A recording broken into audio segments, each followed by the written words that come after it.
दोस्तों, भाइयों बहनों, आप सभी का स्वागत है हमारे वीडियो में। आज आपको बताना चाहते हैं, अगर सिलाई का काम करते हैं, चाहे लेडीज करे चाहे आप जेंट्स काम करते हो, आपसे इतनी रिक्वेस्ट है, कस्टमर को कभी उधार कपड़े न दें। हाँ, कहते प्रेम गया पैसा गया और गया व्यवहार, दर्शन दुर्लभ हो गए जब से दिया उधार।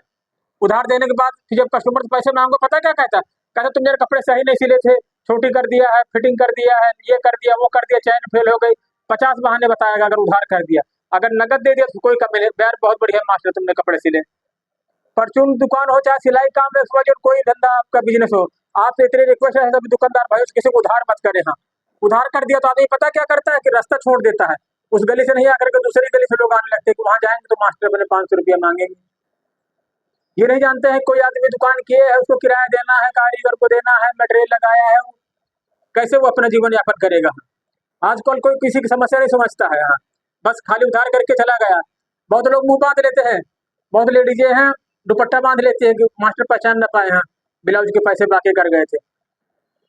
तो सिलाई किस दुकान में, कोई दुकान में बहुत से धंधे ऐसे चौपट हो गए, बंद हो गए बिल्कुल। हाँ, उधारी की वजह से। हाँ, तो अगर आप कोई भी काम धंधा करते तो उधार न करें। उधार करें तो बस सीमा भर करें। हाँ, 10 रुपए 20 रुपए 50 रुपए बस।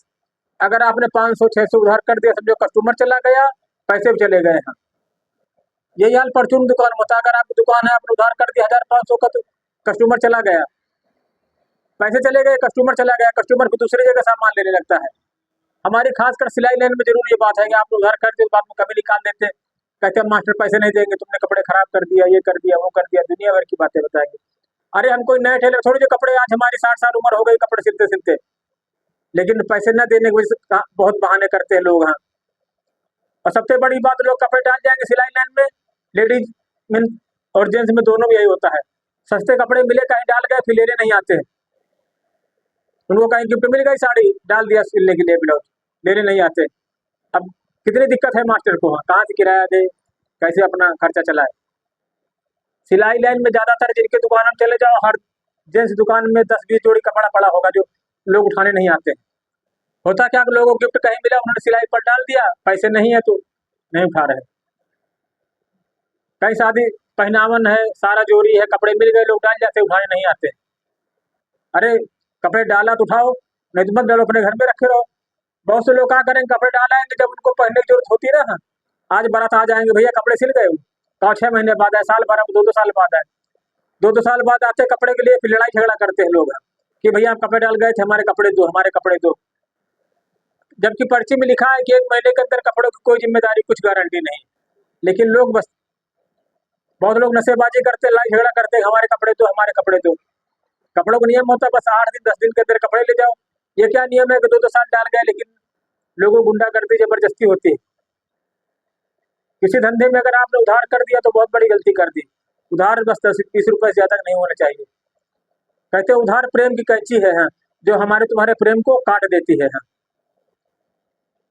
उधार करना भीख मांगने के बराबर है, लेकिन लोग मानते नहीं। उधार कर जाएंगे, फिर दूसरी दुकान में चले जाएंगे, फिर दूसरी दुकान पे कुछ दिन काम कराएंगे, फिर दूसरी दुकान पे उधार करके फिर उधर चले जाएंगे। यही काम करते रहते हैं। इसके सामान लिया, उधार कर दिया, फिर दूसरी दुकान पकड़ लेते हैं, फिर इधर उधर उधार कर दिया, फिर दुकान दूसरी चले गए। हमारी छोटी सी दुकान है, लेकिन 15,000 रुपए हमारा उधार है लोगों के पास। फोन करो, फोन उठाते नहीं। इतना इस लाइन से तबाह हो गए हम कि पूछो ना। जिसको देखो यही बस, भैया उधार दे दो, उधार दे दो। अरे उधार मटेरियल वाले को हम कहाँ से देंगे, जहाँ सामान लाते हैं। कारीगर हमारे पास 2 लोग हैं, उनको पैसे देने, तो उनको कहाँ से पैसे देंगे। तो आप भी अगर सिलाई का दुकान है, या परचून दुकान है, या फिंगर मोमोज की दुकान है, कटिंग की दुकान, कोई भी दुकान XYZ है मोबाइल के, आप उधार एक सीमा के अंतर्गत करें। हम नहीं तो आपकी दुकान बंद और बर्बादी के कगार पर हो जाएगी। बहुत से धंधे लोगों को अपने लड़के करा देते हैं, लड़कों को पता नहीं रहता समाज में कैसे लोग बैठे हैं, फ्रॉडियल है, 420 है, लूट खा करके दुकानें खत्म हो जाती हैं। बहुत से लोग ये धंधा बना रखा है, लेडीजों ने 100 रुपए उसकी दुकान में पड़े, 200 रुपए उसकी दुकान में पड़े, बाद में पैसे मांगो तो लड़ाई झगड़ा करते हैं। तो सभी दुकानदार भाइयों से मेरा इतनी रिक्वेस्ट है कि उधार सोच समझ कर दें, और जब दे तो उसको जान पहचान वाले अच्छे कस्टमर को उधार दें, अच्छा उधार के लिए मना कर दें, उधार नहीं हो पाएगा। आप लोगों का प्यार सपोर्ट ऐसे ही बना रहा तो एक दिन जरूर कामयाब होंगे, जरूर कामयाब होंगे। कामयाबी एक दिन में नहीं मिलती है, एक दिन जरूर मिलती है। निरंतर प्रयास करते रहें, लगातार लगातार प्रयास ही आपको अपनी ऊंचाइयों तक ले जा सकता है। हमारे कहने का मतलब यही है कि दोस्तों, भाइयों बहनों, सब लोग कहते हैं कि तुम्हारा चैनल कैसे मोनेटाइज कर लिया अंकल, क्या कैसे करते हो? तो चाहे चैनल हो चाहे दुकान हो, हर चीज में टाइम लगता है। दुकानें आप कोई खोलोगे उस दिन से नहीं चलने लगती, उसको लोग देखते हैं, जानते हैं, खाते हैं, पीते हैं, आते थे नजर पड़ती है। तब धंधे में 3 साल टाइम बताया गया है। कोई धंधा आप कर लो कि 3 साल में आपको पता चल पाएगा सक्सेस हो पाओगे नहीं हो पाओगे।